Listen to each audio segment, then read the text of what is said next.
So in just 1 week, Oregon's voter-approved Measure 114 is set to take effect. Now, there's a chance that Measure 114 does not take effect next Thursday.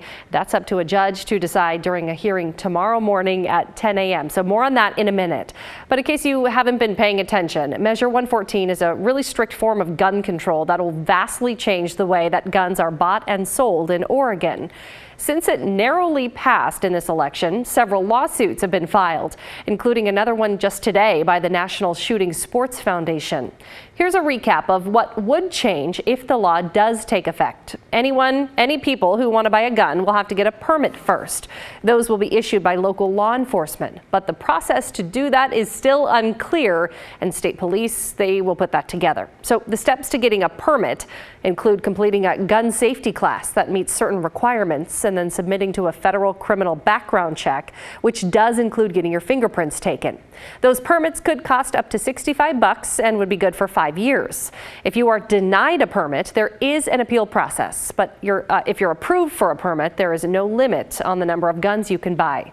These permits would not be required to own a gun, only to purchase one, meaning current legal gun owners do not need a permit unless they want to buy another gun. Okay, Measure 114 also bans the sale, transfer, and manufacture of ammunition magazines that hold more than 10 rounds. With the exception of people being those who already own these magazines, they can keep them and use them in specific locations, like your private property or shooting ranges. New high-capacity magazines just cannot be made or sold. Now let's talk more about tomorrow's hearing. It stems from the first lawsuit filed against 114, which wants the measure tossed out because plaintiffs argue that it violates their Second Amendment and due process rights.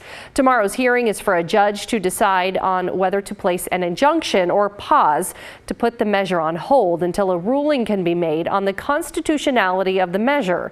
We'll be watching closely tomorrow at 10 a.m. to see what that judge decides to do. But ahead of that hearing, Oregon's Attorney General filed a 42-page response urging the judge to allow the measure to become law next week, saying that any pause to the measure would lead to, quote, unnecessary deaths. Plaintiffs have targeted the high-capacity magazine section of the measure, arguing that without them, law-abiding gun owners will be at a disadvantage when confronting criminals.